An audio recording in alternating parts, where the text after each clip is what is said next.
sekmadienio rytas, rugsėjo 17 diena, mes vykstame į kitą kelionę, taip pat iš anksto vienaip ar kitaip suplanuotų maršrutų ir ketiname pasiekti Rokiškį ir nuo Rokiškio tęsti kelionę, tęsti pažintį su šituo regionu. Na ir po kelionės taip pat planuojame grįžti į Rokiškį. Praėjusios kelionės metu mes kelionę pradėjome Pandėlyje ir tolimiausias maršruto taškas buvo Rokiškis, todėl šiuo metu kaip tik ir vykstame į šį miestą ir jame pradėsime kelionę ir taip pat jame baigsime kelionę.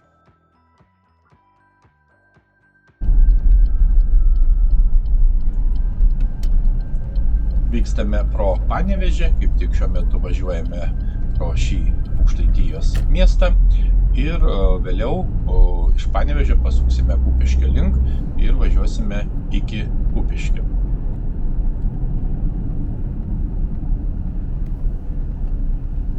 Na, maršrutas yra ganėtinai ilgas. Pirmiausia, pasieksime Lukštus, iš Lukštų vyksime toliau ir pravažiuosime tokius kaimus kaip Gediškiai, Čiūnai. Na, o vėliau pasiekę pagrindinį kelią pasuksime į kairę ir važiuosime link Latvijos, tai yra Subatės miestelio. Ir trumpai pabuvoję Subatėje vėl grįšime į Lietuvą iki Pakriaunių, o nuo Pakriaunių vėl pasuksime pro tokius mažesnius kaimus kaip Svobiškis, Samaniai, Suviekas, Grybinė ir vėliau pasieksime Zarasų miestą. Zarasai šiuo atveju bus taip pat mūsų tolimiausias šio maršruto taškas. Įveikę beveik 170 km, pagaliau pasiekėme mūsų maršruto pradžios tašką, tai yra Rokiškio miestą ir šį kartą vyksime iki Rokiškio dvaro, kurio praėjusią kartą neapžiūrėjome.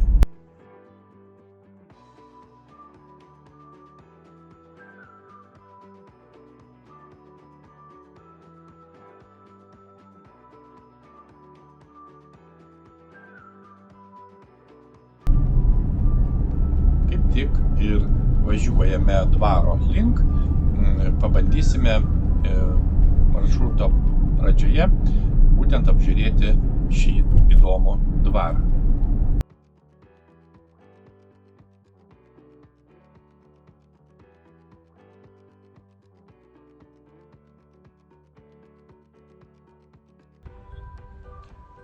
Atvykstame prie dvaro, kuris yra ganėtinai taip pat didelis. Dvaro ansamblį sudaro net 16 pastatų, tai tiek dvaro rūmai, tiek svečių namai, tiek kumetynas, na ir kiti statiniai.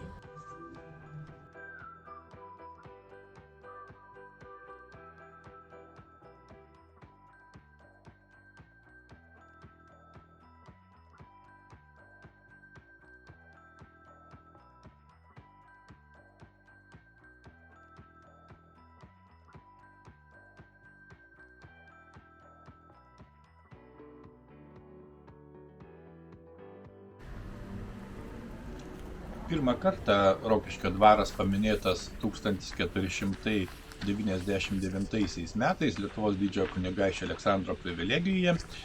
Na, pirmasis dvaras buvo medinis, tačiau jisai neišliko.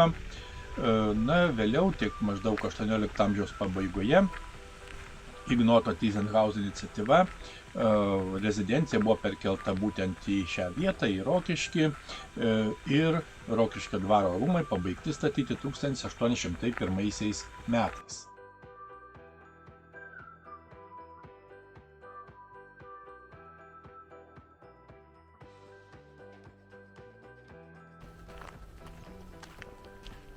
Taigi pirmieji dvaro rūmai, kurie buvo čia pastatyti, buvo klasicizmo stiliaus, iš akmenų, akmens skaldos ir plytų mūro, vieno aukšto pastatas. Na, o už rūmų 1797 metais buvo pasodintas didelis 16 hektarų parkas. Taip pat šalia įrengtas tvenkinys, na, netgi buvo pradėtas kurti zoologijos sodas. Ir 1905 metais centrinis pastatas buvo perstatytas pagal architektų projektą, tai yra buvo paaukštintos, perplanuotos vidaus erdvės, pristatytas antrasis aukštas, pristatyti šoniniai flygeliai, na taip pat tiek fasadui, tiek interjerui buvo suteikta akivaizdžių romantizmo bruožų.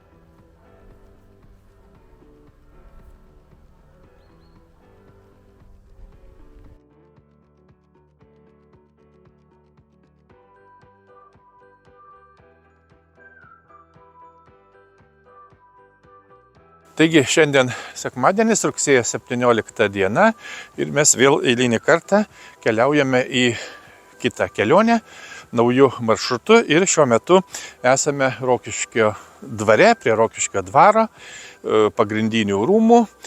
Yra visas Rokiškio dvaro kompleksas, gražiai sutvarkytas, parkas, gėlynai, daug įdomių dvaro komplekso pastatų. Na, trumpai apžiūrėsime, dar šiek tiek paviešėsime Rokiškę, kaip ir žadėjome praėjusį kartą. Na ir toliau keliausime iš pradžių Juodupės link, po to pasuksime į dešinę toliau arčiau link Latvijos sienos, pasieksime Subatę, jau Latvijos Respublikos teritorijoje ir grįžę iš Subatės keliausime toliau link Zarasų ir stengsimės vykti įmanomai arčiau Lietuvos ir Latvijos sienos, kad apžiūrėti būtent pasienio teritorijas. Na, o pabuvoję Zarasuose, grįšime pro Antazavę, Obelius ir Obeliai bus paskutinis mūsų maršruto taškas ir nuo Obelių grįšime į Rokiškį. Tikimės gražios, puikios, taip pat kaip visada turiningos kelionės.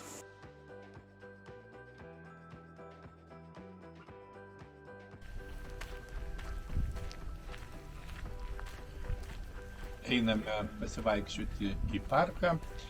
Parkas iš tikrųjų yra didelis, turbūt reiktų žymiai daugiau laiko jį visą apžiūrėti, tačiau mes bandome susipažinti su svarbiausiais dvaro objektais, taip pat dvaro parko elementais, kitais įvairiais statiniais, kurie taip pat yra šiame parke.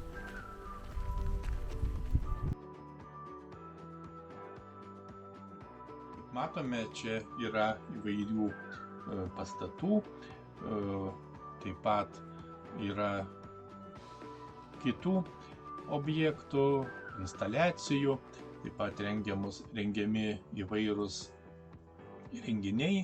Na ir taip pat reikia paminėti, kad dvaro sodyba yra pakankamai įspūdinga ir įdomi dar ir tuo požiūriu, kad jos, tai yra dvaro sodybos kompozicijos ašis, sutampa su Rokiškio miesto pagrindinė kompozicinė ašimi ir tai yra toks pavyzdys vienintelis Lietuvos urbanistikoje.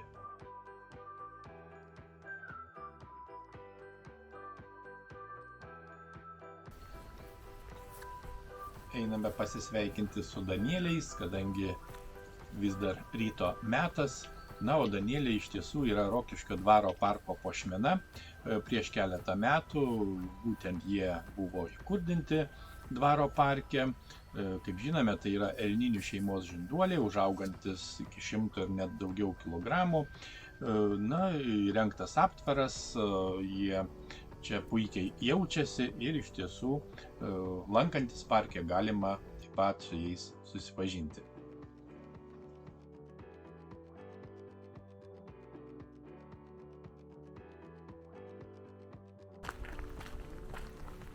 Architektūriniu požiūriu, žinoma, vertingi yra ne tik rūmai, tačiau ir kiti dvaro ansamblio pastatai, pavyzdžiui, svečių namai, dvaro alaus darykla, kumetynai, sargo namas. Akivaizdu, kad pastatų architektūroje atsispindi stilių kaita nuo klasicizmo iki moderno.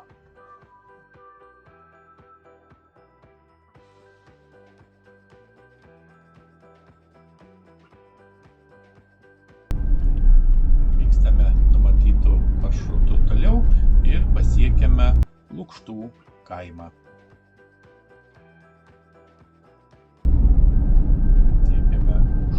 kaimą, kuris yra tik 11 km į šiaurės rytus nuo Rokiškio. Aplink kaimą, jo apylinkėse įsidėstę nedideli miškai.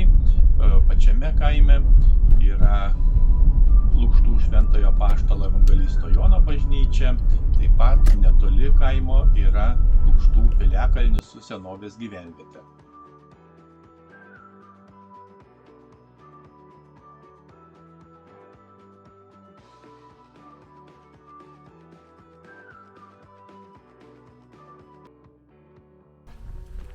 Einame apžiūrėti bažnyčios, kuri taip pat turi ganėtinai sudėtingą istoriją. Matyti, kad bažnyčia yra istoristinė, turi neoromaninio ir neobizantinio stiliaus bruožų. 1912 metais tuometinė valdžia bažnyčios statybą sustabdė, o per Pirmąjį pasaulinį karą vokiečiai išvogė statybinės medžiagas, o Akmenų mūro bažnyčia, kokią matome dabar, baigta statyti tik 1925 metais. Per Antrąjį pasaulinį karą bažnyčia buvo stipriai apgriauta, tačiau po karo suremontuota. Na ir kaip matome, bažnyčia yra stačiakampio plano su apside ir 2 bokšteliais. Na, taip pat prie šonų priglaustos mažos ir žemos zakristijos, šventoriaus tvara, kaip matyti, yra Akmenų mūro.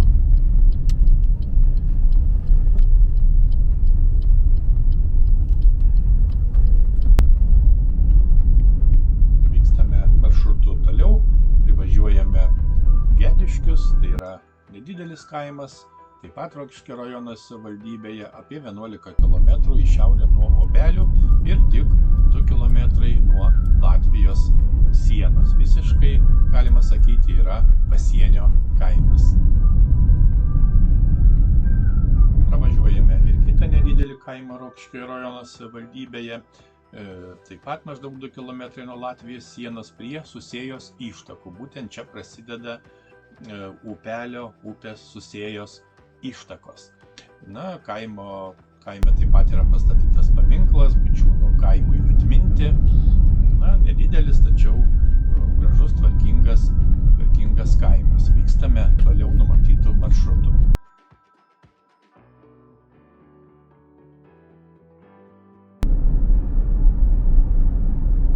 Na ir artėjame prie Lietuvos ir Latvijos valstybinės sienos.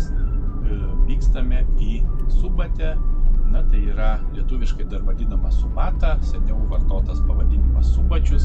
Tai yra nedidelis miestelis pietryčių Latvijoje, netoli Lietuvos sienos, iš esmės ties Obeliais. Na ir jame gyvena kiek daugiau negu 600 gyventojų. Miestelis nors ir nedidelis, tačiau su įdomia ir turininga istorija. Istoriniai šaltiniai teigia, kad miestelis atsirado 16–19 amžiuose, daugiausiai vakarinėme Subatės ežero krante, kadangi prie miestelio yra ežeras. Na ir miestelio centre yra vadinamoji Turgaus aikštė. Taip pat 1831 metais pastatyta Subatės katalikų bažnyčia. Kaip tik važiuojame aplink Turgaus aikštę, apžiūrime miestelį. Na ir tuo pačiu reikia pasakyti, kad Subatės miesto istorinis centras įtrauktas į valstybinės reikšmės miesto statybos paminklų kategoriją.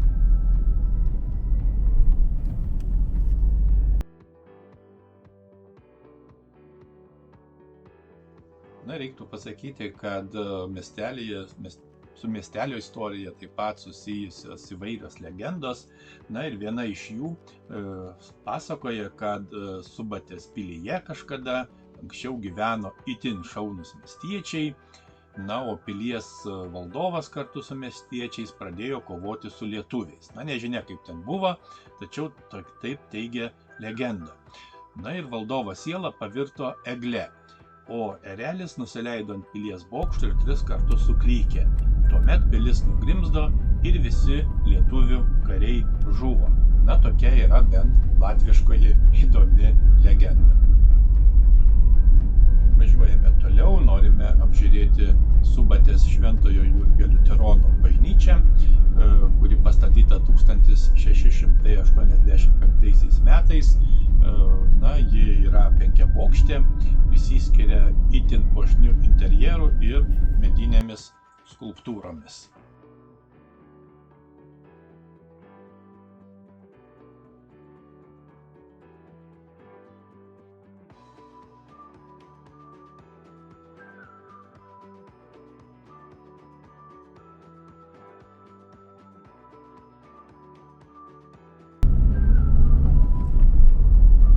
Įdomu tai, kad Subatėje taip pat kartais veikia vadinamasis margas turgus Subatėje arba latviškai Raibais tirgus Subatė. Na, tai pristatomos įvairios gėrybės iš nedidelio Subatės miestelio atsargų. Taip pat vyksta įvairūs renginiai, galimybė sudaroma pamatyti fantastišką Subatės liuteronų bažnyčios interjerą, taip pat pasivaikščioti po senovinį Subatės centrą.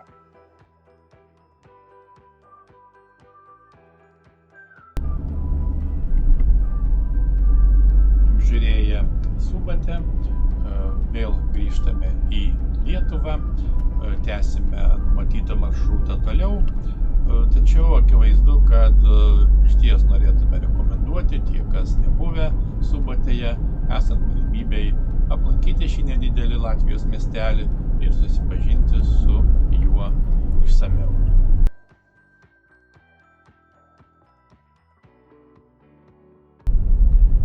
Važiuojame Pakriaunių kaimą, taip pat nedidelis įdomus kaimas, pro kurį teka upė Kriauna.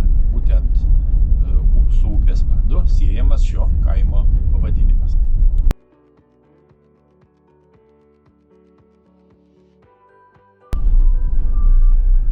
Toliau privažiuojame Svobiškį, taip pat nedidelį kaimą toje pačioje savivaldybėje, visiškai netoli nuo Latvijos sienos, maždaug 2,5 km. Na ir tai yra kelias Pakriauniai Samaniai Suviekas.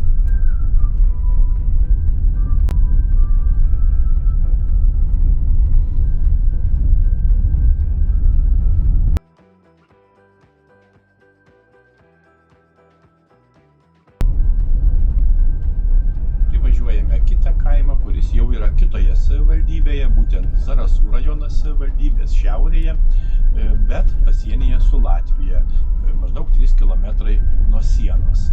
Na, prie kaimo yra raistingas miškelis, taip pat atsišakoja kai kurie keliai, pavyzdžiui, Kamariškius, Aleksandravėlė. Na, o kaimo vardas kilęs nuo ežero Samanėlis, kuris anksčiau vadinosi Samanis.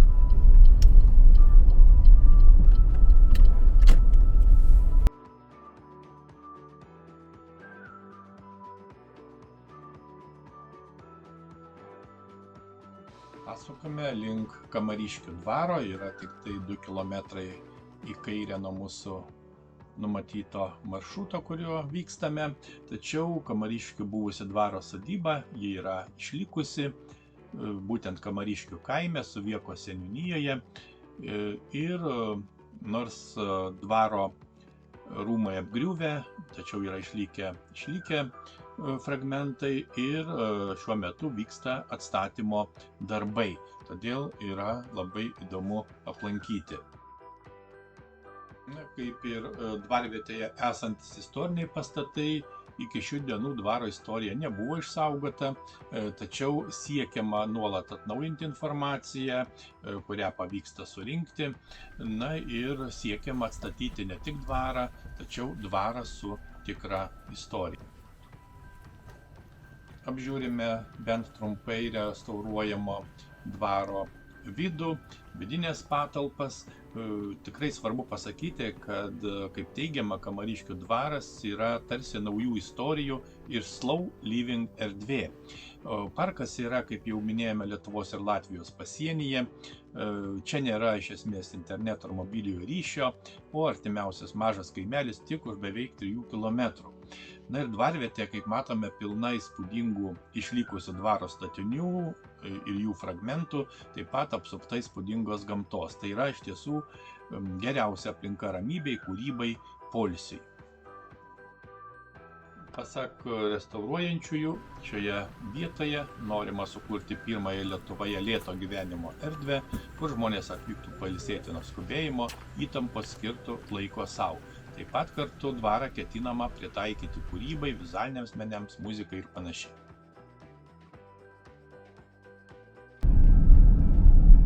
Pasiekėme kitą kaimą, tai yra Suvieka. Kaimas taip pat Zarasų rajono savivaldybėje. Yra įdomus istorinių požiūrių kaimas, yra Suviekos švenčiausios Onos koplyčia. Pro kaimą eina keletas vieškelių, kurie jungia su kitais kaimais. O rašytinėse šaltinėse kaip stambi gyvenvietė Suviekas minimas jau 15 amžiuje.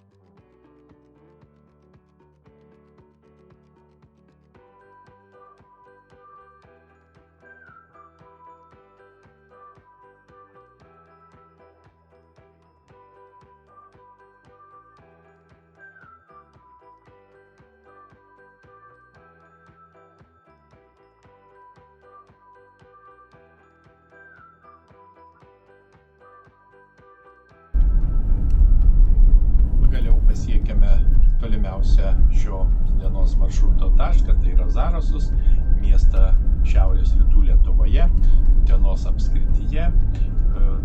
Ir tai yra Zarasų rajono savivaldybės centras.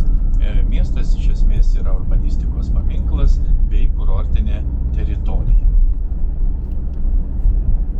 Mieste yra Švenčiausios Mergelės Marijos ėmimo į dangų bažnyčia, pastatyta 1878 metais, taip pat stačiatikių, Zarasų visų šventųjų cerkvė, Zarasų sentikių cerkvė, taip pat Gražutės regioninio parko direkcija, kempingas, vandens sporto centras, ir kiti įdomus objektai.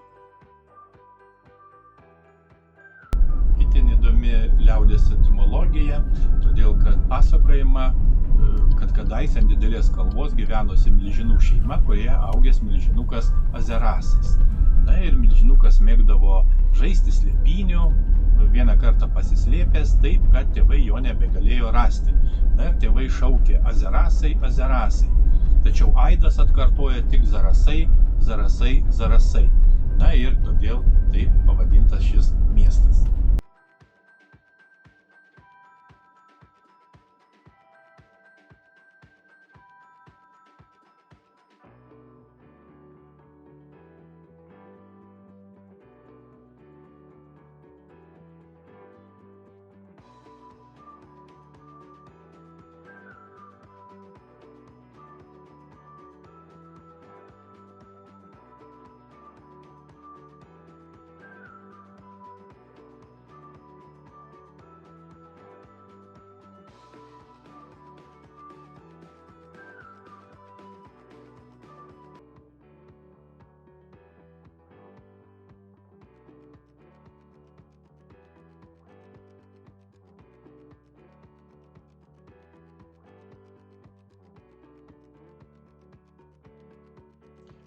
Einame apžiūrėti vieno įspūdingiausių architektūrinių statinių, tai būtent Zarasų apžvalgos ratą, kuris atidarytas 2011 metais.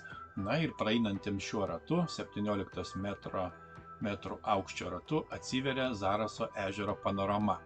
O nusileidus laiptelį žemyn galime keliauti Zaraso ežero pakrantę, juosiančiu taku, arba patogiai pasėdėti ant įrengtų suolelių ir pasimėgauti vandens telkinio kraštovaizdžiu. Taip pat dar reiktų paminėti, kad pakrantėje pradėtas kurti skulptūrų parkas, o Zaraso ežero pakrantę galima lankyti visais metų laikais.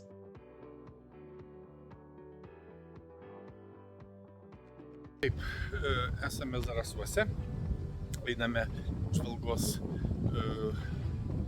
tiltu ir puikus miestas, įdomus, urbanistikos paminklas.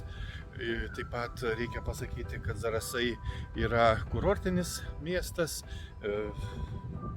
nuolat praktiškai ištisus metus lankosi daug įvairių žmonių, turistų, šiaip lankytojų, kurie važiuoja. Ir Zarasai yra visiškai netoli Lietuvos-Latvijos sienos.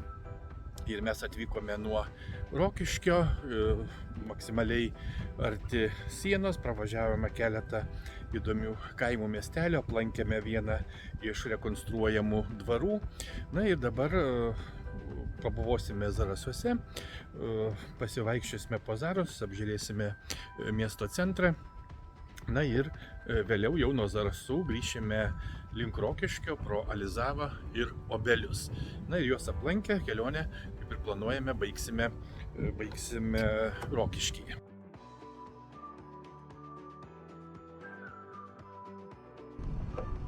Svarbu paminėti ir tai, kad Zaraso ežero pakrantė yra maždaug 1,4 km ilgio ir ji jungia Apžvalgos ratą ir Zaraso ežero didžiąją salą.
Geografinių faktų. Zarasų miestas išsidėstęs ežerų apsuptoje kalvotoje vietoje, būtent Zarasų aukštumoje, kuri yra Aukštaičių aukštumos dalis, šiaurinėje rajono dalyje ir visiškai netoli Latvijos sienos. Miestas apsuptas įvairių ežerų ir visus juos išvardinti būtų pakankamai sudėtinga. Savo užuomazgoje miestas išsiteko iš esmės vienoje Zaros ežero saloje, o dabar jo ribos remiasi į 7 ežerus. Iš miestą supančių kalnelių Zarasai atrodo lyg iškilę virš visų ežerų.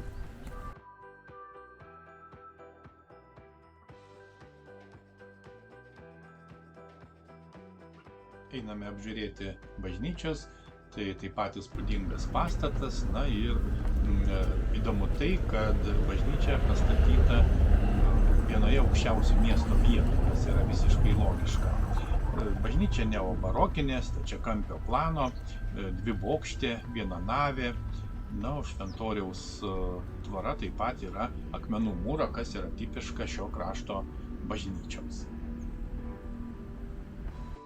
1941 m. birželio 24 dieną sovietiniai okupantai apšaudė bažnyčią, sudarkė jos bokštą, o kunigas klebonas Stasys Baltrimas buvo suimtas ir išvežtas nežinia kur, kitaip sakant, dingo be žinios. Vėliau pokariu bažnyčia buvo suremontuota, atstatyti ūkiniai trobesiai, ir iki šių dienų tai yra puiki, nuostabi veikianti bažnyčia.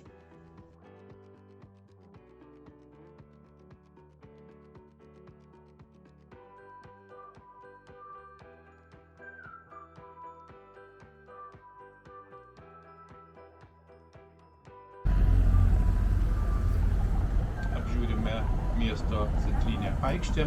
Tai yra urbanistikos paminklas ir jo vertę lemia savitas taisyklingas planas su radialiniu žiediniu gatvių tinklu ir viena kompoziciniu atžvilgiu ypač išreikšta Sėlio aikšte. Ir būtent į šią aikštę sueina visos radialinės gatvės. Galima sakyti, kad tai yra vienintelis tokios formos miesto planas Lietuvoje.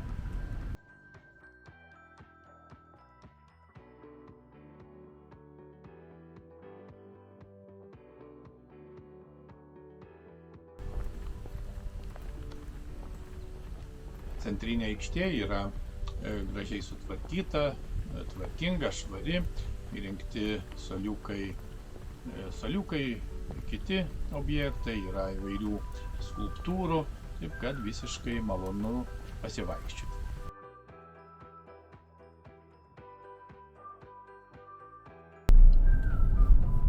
Važiuojame toliau ir leidžiamės gatve link Zaraso ežero.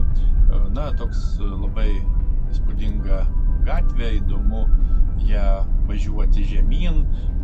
Priekyje, kaip matome, yra ežeras ir nėra jokių užtvarų ar kitokių įrenginių. Praktiškai galima privažiuoti prie pat vandens. Žinoma, reikia važiuoti atsargiai ir nebandyti įvažiuoti į ežerą, o laikytis nustatytų taisyklių ir reikalavimų. Išties negalima prieštarauti, kad tai nėra puikus miestas. Priešingai, Zarasai, kaip jau minėjome, virš 7 ežerų iškilęs miestas, o visi, kas atvyksta į Zarasus, iš esmės patenka į kalvų, ežerų ir miškų apsuptyje įsikūrusi rojų. Dar nuo seno žinoma kaip Lietuvos Šveicarija. Tai tikrai tobula vieta keliauti, atrasti, ilsėtis, užsimiršti nuo kasdienybės rūpesčių. Reikia taip pat pasakyti, kad Zaraso ežere yra didžioji sala, tai lyg savotiškas miesto lopšys, kuris užima net 44 hektarų plotą.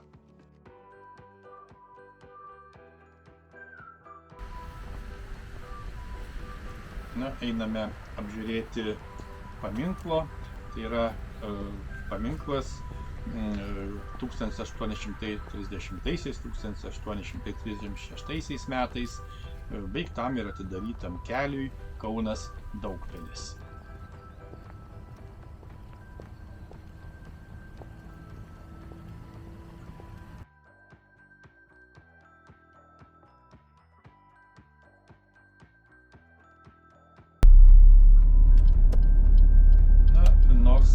Zarasai ir nėra didelis miestas, tačiau išsamesniam, detalesniam apžiūrėjimui reikia daugiau laiko.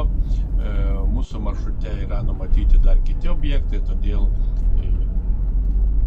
važiuojame toliau. Na, taip pat reiktų paminėti, kad netoli Zarasų yra garsusis Stelmužės ąžuolas, tai yra labiausiai žinomas gamtos paminklas. Na, yra spėjama, kad tai yra seniausias ąžuolas Lietuvoje ir vienas seniausių Europoje, kurio amžius gali siekti daugiau kaip 1500 metų. Tačiau mes ketiname Stelmužės ąžuolą aplankyti jau kitos kelionės metu.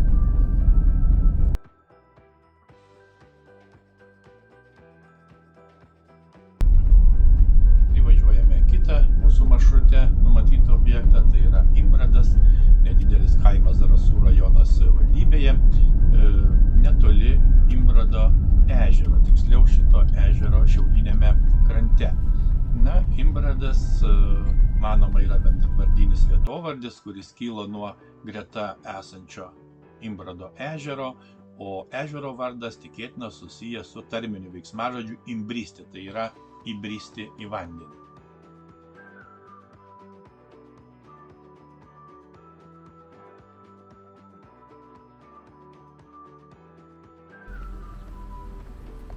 Apžiūrime bažnyčią, tai yra Imbrado nukryžiuotojo Jėzaus bažnyčia.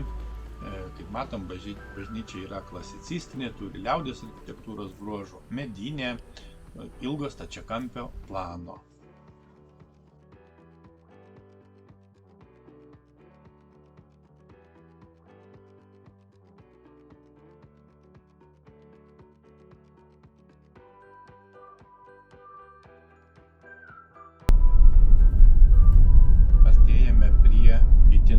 šios vietos. Tai yra Švenčiausios mergelės Marijos apsireiškimo vieta ir koplyčia, kuri taip pat yra Zarasų rajone. Na, tai yra vieta, kuri pritraukia tūkstančius piligrimų iš Lietuvos ir užsienio šalių.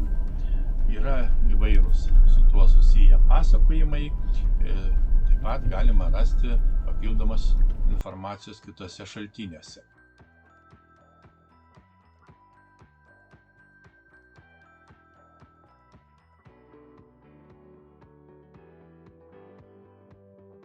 Sovietmečiu buvo draudžiama lankyti šitą vietą, sovietinė valdžia visaip varžė religinės laisvės, trukdė žmonėms lankytis, tuometinė milicija neleisdavo vykti į šią vietą, griovė statomus kryžius, susodindavo žmonės į autobusus ir išvesdavo tolyn ir paleisdavo, kad tik žmonės nebūtų šioje vietoje.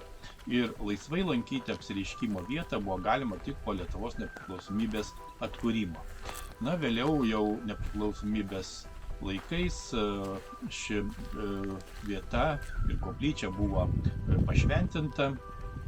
Atkreipti galime dėmesį į tai, kad koplyčia išsiskiria savo formą. Ji primena popiežiaus mitrą.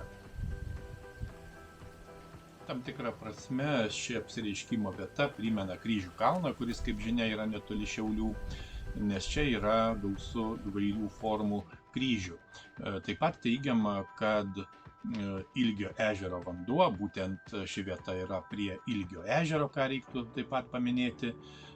Taigi, ežero vanduo turi gydomųjų savybių, todėl žmonės iš čia parsiveža ežero vandens. Taip pat reikia pasakyti, kad yra manoma, jog apsireiškimas įvyko 1968 metų naktį iš birželio 30-osios į Liepos 1 dieną. Na ir būtent todėl kiekvienais metais birželio 30 dieną apsireiškimo vietoje prie Ilgio ežero vyksta šventė Švenčiausios mergelės Marijos garbei. Pravartu pasakyti, kad šventovė yra viena iš katalikiškos piligrimystės vietų Panevėžio vyskupijoje. Na, o ši vieta pasiekiama važiuojant keliu Zarasai-Bradesiai-Obeliai ties Imbradu pasukus į šiaurę pagal nuorodą Ilgio ežeras. Na, reikia pavažiuoti žvyrkeliu apie maždaug 4 km ir pasieksime šitą vietą.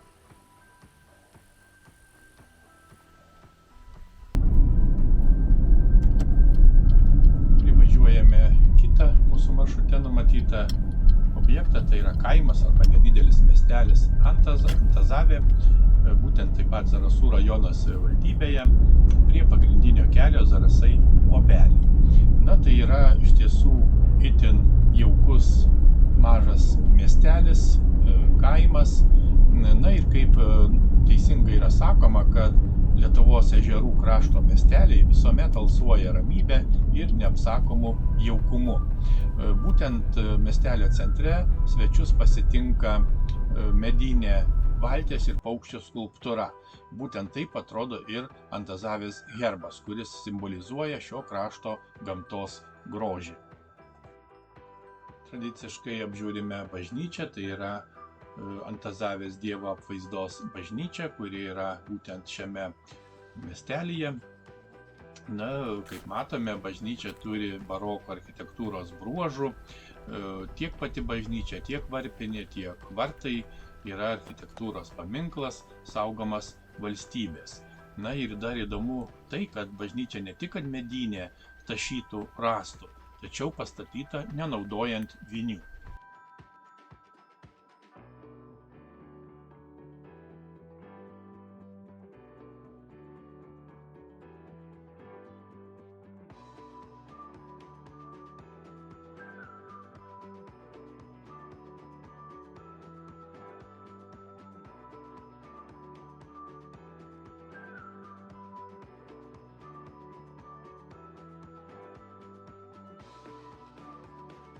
Važiuojame apžiūrėti dvaro, kuris įkurtas 18 amžiuje. Taip pat svarbu, kad Zalvės ežero šiaurinėme krante buvo įveistas tam laikotarpiui būdingas taisyklingo plano 5 hektarų parkas. Vėliau tiek savininkai, tiek įvairūs įvykiai vijo vienas kitą, gana sudėtinga dvaro istorija. Po Antrojo pasaulinio karo rūmuose buvo įkurti vaikų namai, vėliau atidaryta internatinė mokykla, o ji uždaryta 1989 metais ir vėliau įkurti vaikų globos namai.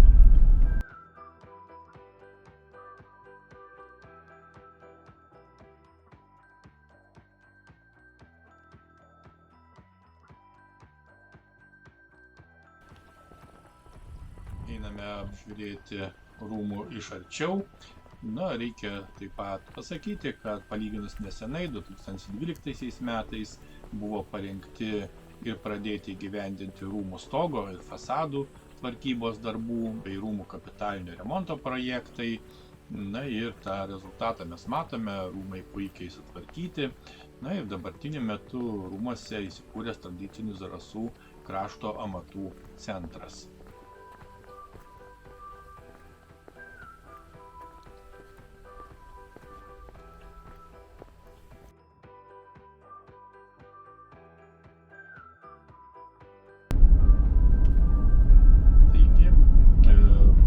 Pabaigai reikėtų pasakyti, kad Antazavės dvaro sodyba yra valstybės saugomas regioninės reikšmės kultūros paveldo objektas su tikrai turtinga, įspūdinga, nevienareikšme istorija.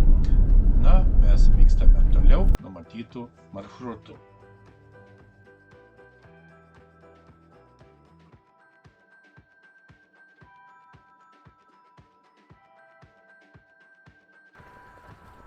Apžiūrime Velykuškių piliakalnį. Piliakalnis įrengtas Sartų ežero Bradesių įlankos rytinio galo krante, tarp Zalvės ežero ir Zalvės upelio kairiajame krante. Kadangi piliakalnį iš visų pusių supa vanduo, dėl to neretai jisai žinomas salos pavadinimu. Kaip matome, šlaitai statūs 20-25 metrų aukščio, o aikštelė netaisyklingo keturkampio formos. Kaip visuomet, sovietmečiu piliakalnis buvo gerokai apardytas arimų, jo pietrytinis šlaitas buvo nukastas 1963 metais, tiesiant kelią Dusetos obelį.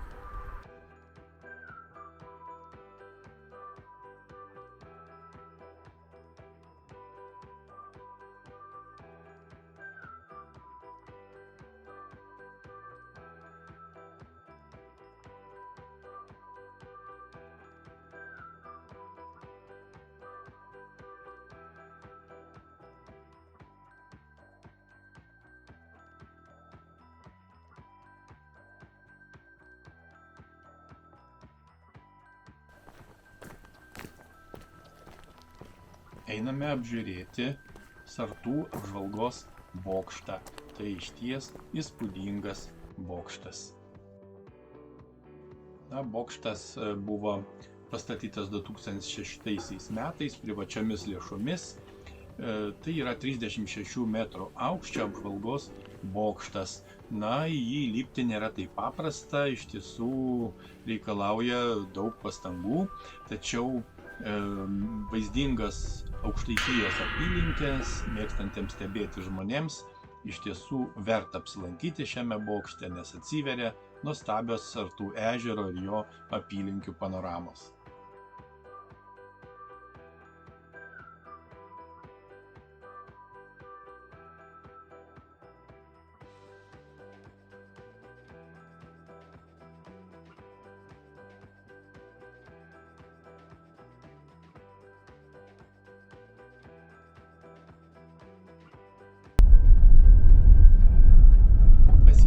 Kitą vėlgi istorinį miestą Rokiškio rajono savivaldybėje, tai yra Obeliai.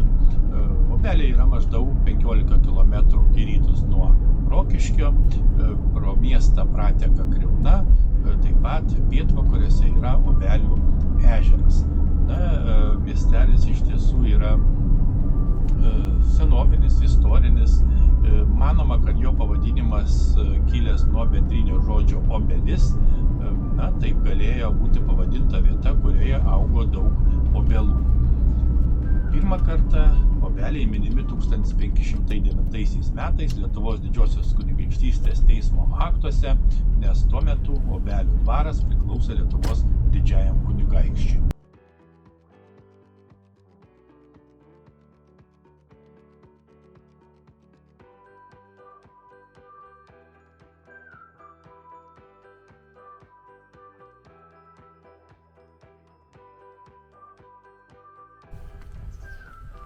Negalima neapžiūrėti bažnyčios, tai vienas turbūt svarbiausių kiekvieno kaimo, didesnio kaimo ar miestelio objektas.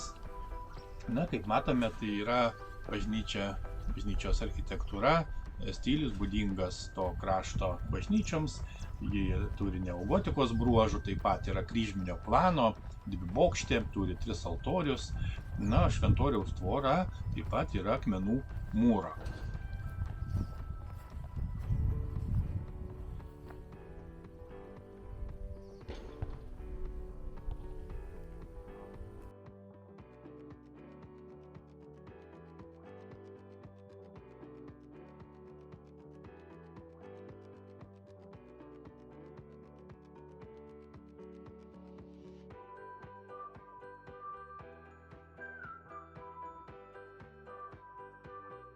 Esame Obeliuose, atvažiavome nuo Zarasų, prieš tai lankėmės kitame miestelyje.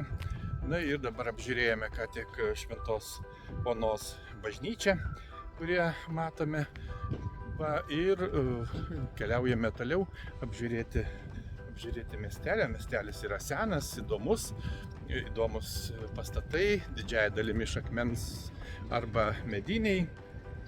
Ir trumpai susipažinsime su obeliais ir vyksime toliau.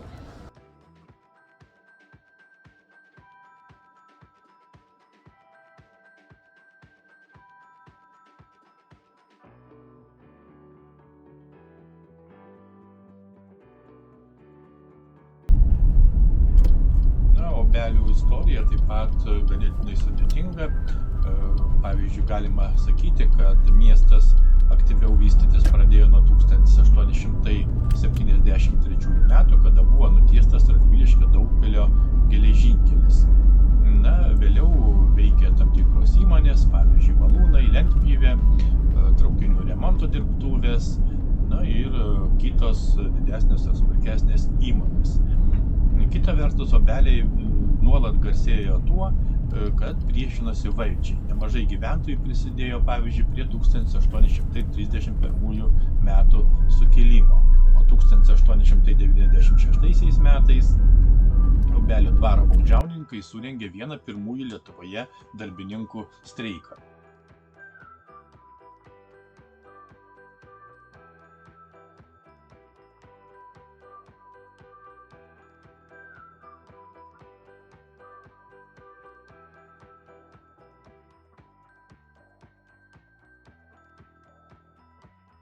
Apžiūrime ir Obelių parką, kuris yra pačiame centre.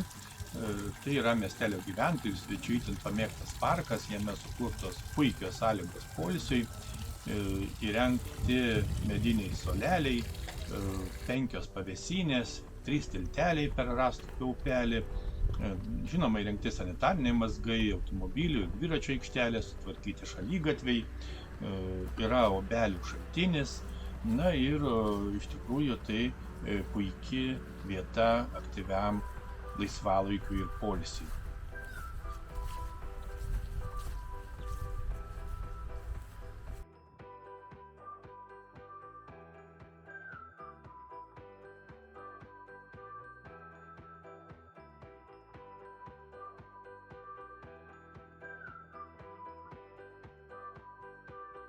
Esame Obeliuose. Atvykome į Obelius, tai paskutinis mūsų maršrute numatytas objektas, miestelis, nedidelis miestelis. Jį apžiūrėję grįšime į Rokiškį. Na ir gana įspūdingas parkas, gražiai sutvarkytas parkas ir čia net yra vadinamasis Obelio akmuo ir ant jo yra užrašas: nori pailsėti, pasėdėk ant akmenies. Tai labai toks įdomus dalykas. Na, tiesiog gražus oras, gražus vakaras ir galima pailsėti, pasivaikščioti. Puiki vieta ir matome aplink yra ir žmonių, nors ir sekmadienis, tačiau jie čia taip pat lankosi, leidžia laisvalaikį aktyvų.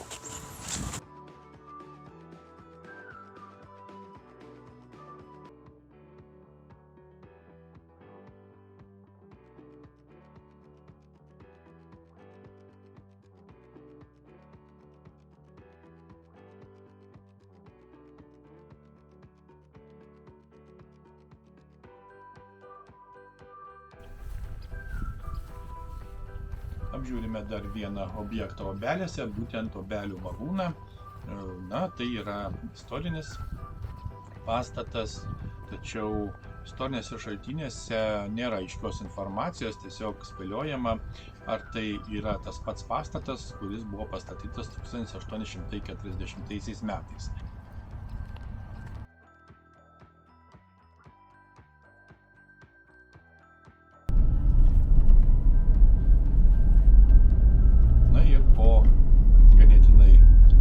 Kelionės mes baigėme maršrutą, vėl grįžome į Rokiškį, važiuojame Rokiškio dvaro link, būtent į tą vietą, nuo kurios ir pradėjome šios dienos kelionę.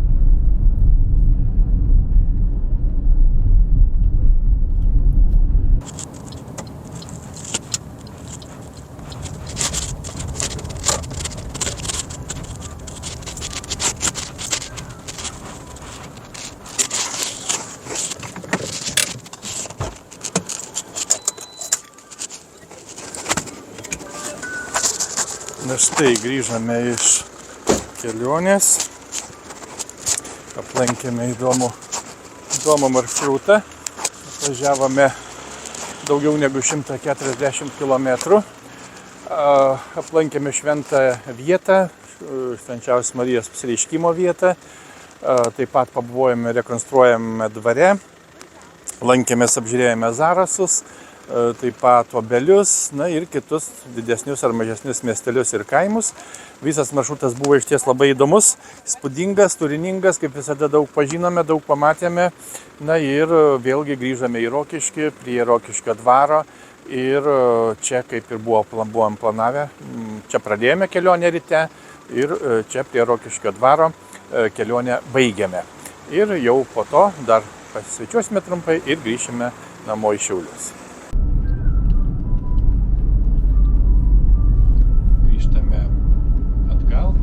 Kaip jau minėjome, įveikta pats maršruto ilgis sudaro maždaug 140 km. Na ir dar reikėtų pridėti po 160 km 2 kartus. Tai yra kelionė nuo Šiaulių į Rokiškį ir kelionė atgal iš Rokiškio į Šiaulius. Taigi iš viso susidaro daugiau negu 400 km.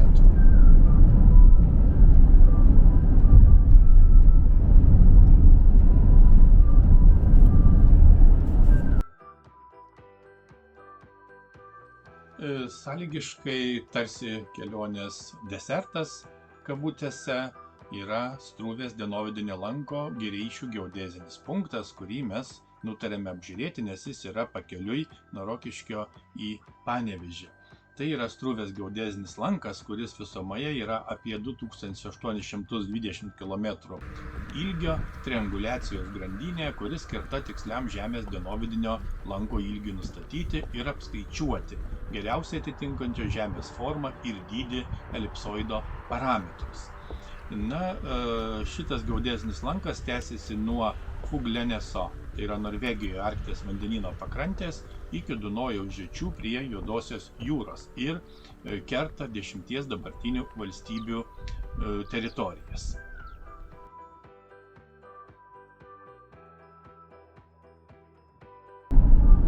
Vėl pravažiuojame pro Kupiškį. Kupiškis taip pat yra įdomus miestas, tačiau mes jį tikėtina aplankysime išsamiau kitą kartą, nors be abejo Kupiškyje yra būta ne kartą, lankytasi ne kartą, tačiau planuojame ateityje taip pat sudaryti atskirą kelionės maršrutą.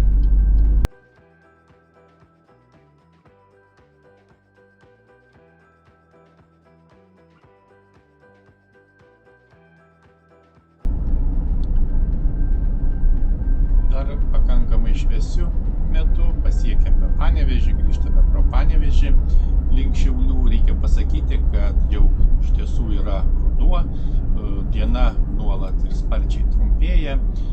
Pavyzdžiui, šią dieną, kelionės dieną, dienos trukmė yra maždaug 12 valandų 34 minutės, o nakties trukmė net 11 valandų 26 minutės. Tai yra dienos trukmė mažėja, o nakties trukmė nuosekliai ilgėja.